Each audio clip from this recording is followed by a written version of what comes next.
Okay. So, meron na tayong connection, ano. And ngayon, meron na tayong na-import na connector. To, si MySQL connector. So, ngayon, let's start the coding para sa connection nila. Okay.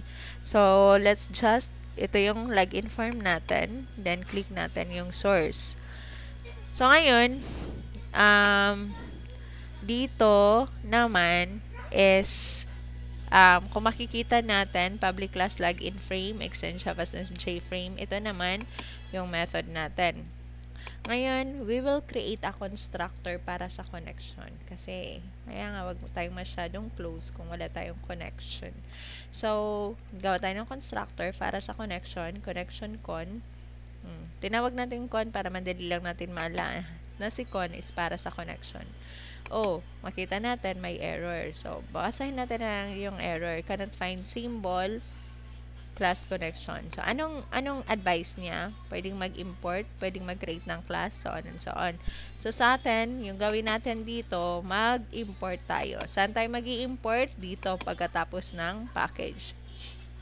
Okay? So, import java.sql kasi SQL to ang gawin natin. Tapos, connection. Yan. Enter, semicolon. Okay, next. After connection, pwede ka nang mag-statement. May statement ka na pwede ka nang may say sa kanya. Okay? So, charot. Okay, statement. So, statement, gawin natin constructor st. Okay? So, error na naman. So, anong gagawin? The instruction is pwedeng mag-import tayo. So, yung gawin natin, mano-mano na lang. Import java.sql.statement. Yan. May lalabas yan. So, pwede mo siyang i-click or enter. Yan. Then, semicolon.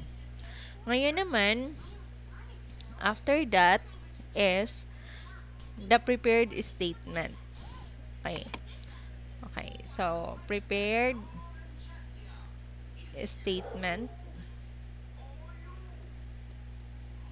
So, ano yung constructor name na gagamitin natin? So, pwede PST. Okay. So, prepared statement. That's capital S. Prepared statement. So, PST na lang for prepared statement. Gano'n naman. May pula. Import na liwat kita. Import java.sql.prepared. Yan. Prepared statement. Okay? Semicolon. Okay. Prepared. Yan, wrong spelling, wrong. Prepared statement. Okay. Yan. Next is, ngayon naman,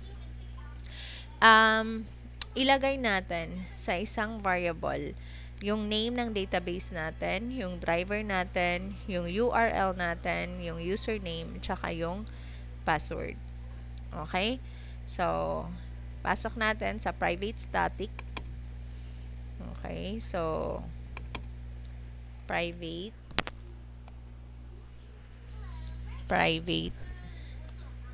static final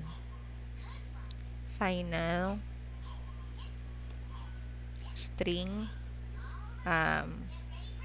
db name string. Variable to ha, db name for database name. db name equals, ano nga ulit yung pangalan ng database natin? Pasok natin sa double quote. Do you still remember? Yung pangalan ng database natin? Yung database natin is profile. Okay? So, yung pangalan ng database natin is profile. So, type natin profile, then semicolon. Okay? So, again, yan po yung database name natin. Next naman, para sa driver natin, db driver, na-remember mo. Okay? So, private, again, static, final, string, db driver. So, ito, kayo bahala kung ano yung papangalan natin. Double quote, tapos kung anong pangalan ng driver natin. So, yung driver natin is com.mysql cj. Ito. So, paste ko lang siya. Yes. com.mysql cj.gdbc driver. Okay? Semicolon. Yan, sorry. String. Okay. After that is yung URL ng database natin. Okay? So, makikita natin yung URL ng database natin. So, private again. Private, static, final, string, db URL equals. So, ito yung URL natin. Ito talaga yung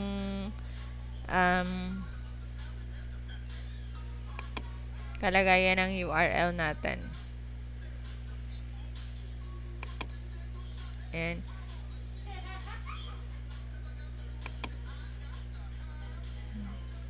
yan, double quote. Okay, wala nang semicolon dyan. Yan. GDBC, MySQL, localhost 3306 DB name. So, kanina, pag start natin ng XAMPP, makikita natin kung ano yung port ng localhost natin. So, double check nyo to kung 3306 talaga doon sa XAMPP natin.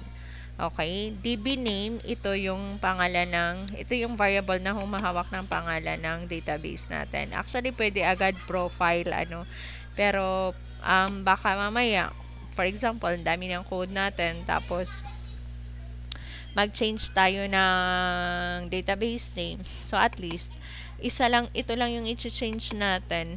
Yung iba, okay na, kasi DB name naman yung humahawak sa database name. Okay? Okay.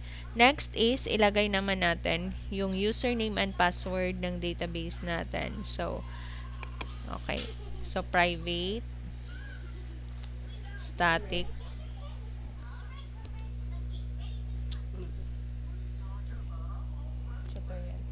okay, final, string,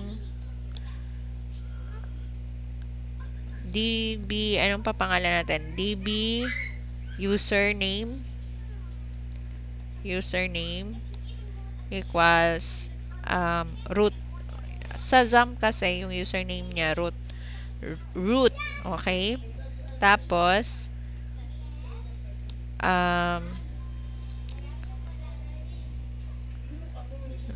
take final string para naman to sa DB password ng database natin. Okay? DB password. Wrong spelling, wrong.